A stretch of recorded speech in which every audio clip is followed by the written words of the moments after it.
스토브리그 때문에 사실 뭐 정신이 없는데요. 특히나 김현수 선수와 박혜민 선수에 대한 소식은 우리 LG 트윈스 팬들이 당연히 관심을 갖고 지켜볼 수밖에 없고, 게다가 제가 이야기는 하지 않았지만 김현수 선수 이 계약에 관한 것은 되게 입장 차이가 있었어요. 어떤 입장 차이가 있었냐면, 야구부장님의 인터뷰에서는 이런 유튜브에서는 이런 말이 있었죠. 김현수 선수에게 LG가 제시한 금액이 제일 작았고 그 다음이 두산이고 그 다음이 KT가 가장 큰 금액을 제시했다. 이런 이야기가 있었고요. 그날 같은 날에 문화일보 정세영 기자님은 KT는 김현수에게 금액을 제시하지 않았다 라고 이야기를 했거든요. 그리고 어제 썸타임즈의 이영미 기자는 KT는 김현수 선수에게 금액을 적게 제시했다 뭐 이런 식으로 얘기해서 모두 다 이야기가 다르기 때문에 사실 어떤 게 맞을까, 이게 뭐 제 마음대로 추측해서 여러분들께 말씀드릴 수 없어서 이야기를 안 했는데요. 그냥 정황상 이런 생각은 했었죠. 김현수 선수가 아직까지 계약을 결정하지 않았던 이유는 LG 트윈스가 제시한 금액과 두산이나 KT가 제시한 금액이 큰 차이가 없기 때문에 이거를 가지고 아직은 결정하지 않았을까라고 생각을 했는데, 오늘 KT에서 입장 표현을 했습니다. 그리고 리코에 관한 기사도 있고 박혜민 선수에 대한 이야기도 있는데요. 그런 부분들 하나하나 같이 보도록 하겠습니다. 자, 박찬호를 놓친 KT, FA 시장에 큰 손이 되나 다음 스텝은 외야수, 김현수 썰 파다한데 관심은 사실이나 오퍼를 한 적은 아직 없다 라는 이야기가 나왔어요.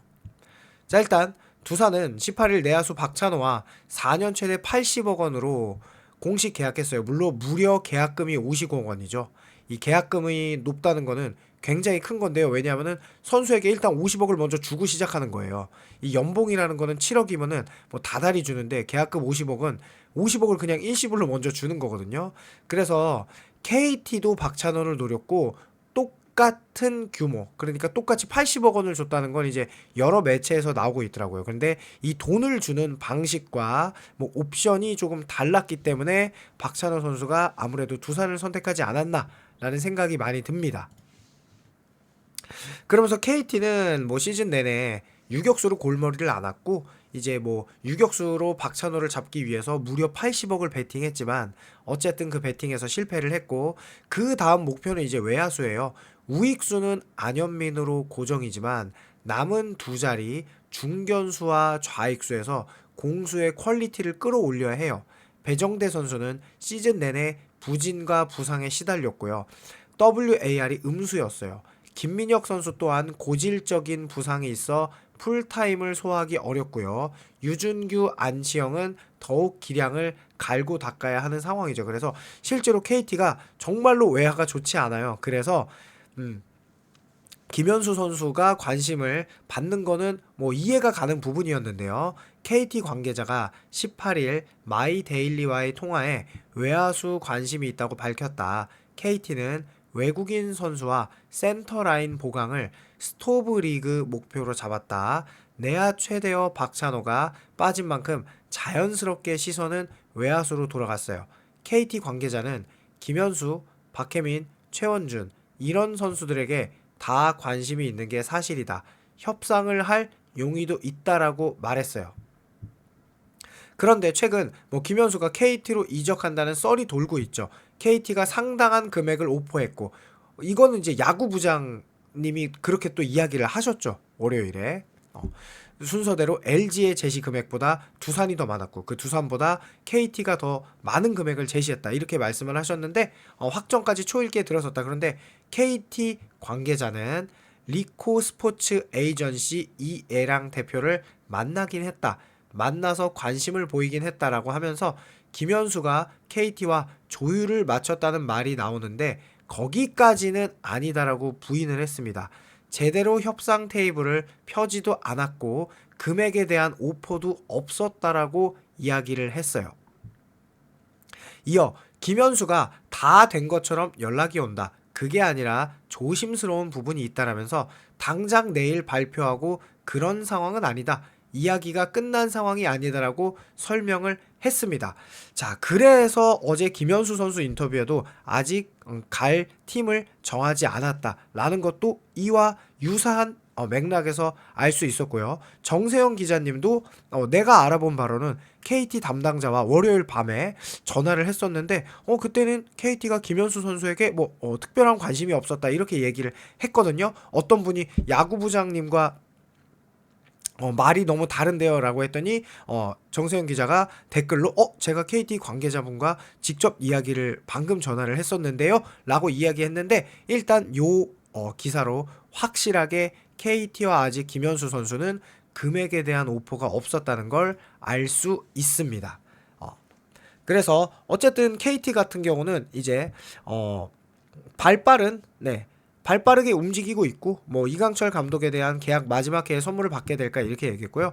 KT가 뭐 돈을 많이 쓴다는 기사는 계속 나와요. 이건 너무나 당연한 게 박찬호와의 영입 정연에서 80억을 제시했는데 그 금액을 어쨌든 그대로 가지고 있는 게 현재 KT의 상황이잖아요. 그렇기 때문에 다음 타켓은 우승 캡틴이다. 박찬호 영입 실패로 남은 총알 들고 박혜민 영입전에 참전한다라는 거는 이거는 정말 사실인 것 같아요. 너무나 여러 가지로. 그래서 어제 박혜민 선수가 차명석 단장님과 만남을 가진 다음에 제가 좀 더 다른 팀하고도 이야기를 해보겠다. 그래서 차명석 단장님이 그렇게 해라라고 이야기를 했던 것도 확실히 이것과 일치하게 된 것 같아요. 그러면서 KT는 박찬호 영입을 위해 총알을 여유 있게 준비했죠. 실제로 80억 원 두산만큼 쓰기로 하고 제안을 했고요. 박찬호 선수가 두산을 택했기 때문에 그 돈이 그대로 남아있다고 보겠죠. 그러면서 일단 유격수가 가장 큰 고민이고 중견수도 마찬가지예요. 그래서 뭐 내부 육성과 트레이드 등 외부 영입으로 유격수 고민을 이어가고 그러나 FA 선수들에 대한 안테나를 세우고 있다. 특히 야수 보강 의지가 강한데요. KT는 아무래도 투수가 좋으니까요. KT는 LG 우승 주역인 중견수 박혜민과도 연결된다. 박혜민은 KT가 현재 필요로 하는 중견수로서 최강 수비력과 기동력까지 충족시킬 수 있는 카드다. 박혜민을 영입하기 위해서 역시 경쟁이 불가피하다. 박혜민 선수는 1990년생으로 나이가 많지만 현재 리그 최고의 중견수로 꼽히는 선수가 맞죠. 그래서 우승 전력을 지키려는 LG를 비롯해 중견수 자원이 필요한 팀들의 수요도 확인되며 영입전이 가열된다. 사실 이 팀에 대한 건 아직 공식적인 뭐 뉴스나 어떤 언급이 없어서 저도 뭐 조심스러운 바이지만 어쨌든 KT만큼은 확실하다. 그리고 결국 KT는 내부 FA 강백호와의 협상은 어쨌든 12월 윈터 미팅까지 일단 개점 휴업 상태고 그래서 그 돈도 아낀 만큼 KT가 시장에 잠룡으로 움직이고 있다라는 사실이 여러 가지에서 포착되고 있고요. 요거는 리코에 관련된 이야기인데요. 자, 답답하다. 박찬호를 쥐고 흔든 시장. 김현수, 이영하 줄줄이 남았다. 왜 구단들이 속타냐? 자, 이야기는 뭐냐면 개장과 함께 구단이 원하는 선수와 바로 접촉해서 계약하고 전력 보강 작업을 끝내고 싶어도 한 에이전시에서 순차적으로 카드를 꺼내니 구단은 수동적으로 흐름을 따라갈 수밖에 없다라고 얘기하고 있어요. 이게 뭐냐면 이영하 선수가 투수 FA 최대로 알려져 있는데 그래서 복수 구단이 관심을 가지고 있거든요. 그런데 이영하가 먼저 계약을 하고 영입 전에 붙었다가 계약에 실패한 구단은 리코 스포츠와의 다른 고객인 조상우, 최원준과 계약을 고려할 가능성이 생긴다. 이게 무슨 말이냐면 리코가 어쨌든 가장 높은 가격의 선수부터 한 명 이렇게 꺼내잖아요. 그렇기 때문에 이 여러 선수와 동시다발적으로 이 FA가 되는 게 아니라 리코 선수를 기준으로 뭐 비싼 선수부터 차례 내려온다 이런 이야기를 하고 싶었던 것 같아요, 기자님이. 그러니까 이렇게 FA가 생각보다 기간이 길어진다 이렇게 보시면 좋을 것 같아요. 그래서 KBO 어쨌든 규약에서 대리인은 동시에 구단당 선수 3명, 총 선수 15명을 초과하여 대리할 수 없다는 규정이 있지만 사실 21명밖에 안 되니까 이것이 거의 뭐 유명무실하다고 볼 수 있죠. 그래서 일각에서는 리코 스포츠가 다른 에이전시와 비교해 업무 처리 능력이 너무 뛰어나다 보니 선수들이 다 몰리는 것은 어쩔 수 없는 현상이라고 이야기하는데요. 구단들은 해마다 답답하다 볼멘 소리를 내고 있지만 리코 스포츠는 또 최대호 계약을 이끌었고 최대호의 대형 계약을 이끌었고 에이전시 다른 에이전시 소속 FA들은 방치가 아닌 방치가 될 수밖에 없다. 그렇기 때문에 박찬호와 내부 조수행 선수 계약 2개밖에 성사되지 않은 것도 이 리코 때문이다라고 기사가 나왔죠. 그래서 결국 이 문제를 해결하려면 리코 스포츠와 같은 경쟁력을 갖춘 또 다른 에이전시가 필요하다라는 거. 다른 에이전시들이 주춤한 사이에 리코 스포츠는 이미 대형 선수들을 다 흡수한 거대 에이전시가 되었는데요. 저는 이것 때문에 차명석 단장님도 리코에게 휘둘리지 않게 위해서 저는 발언을 좀 강하게 했던 것 같은데요. 그거 가지고 또 야구부장에서 이슈도 있었고, 과연 여러분들은 어떤 의견을 가지고 있는지 정말 궁금하고요.